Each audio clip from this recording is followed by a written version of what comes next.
Our aviation in Australia is fading, hangar by hangar, hour by hour. We're losing the places that raised us, the places where we fell in love with flight.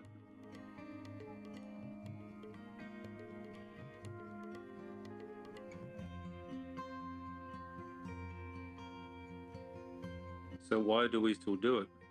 Why do I still want to fly helicopters? Why do others dream of it? It's because helicopters are more than just machines. They represent freedom in its rawest form.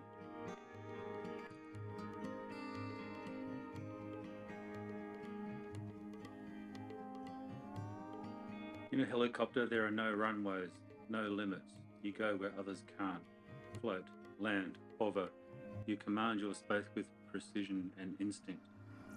And every time you do it, it still feels like a kind of magic.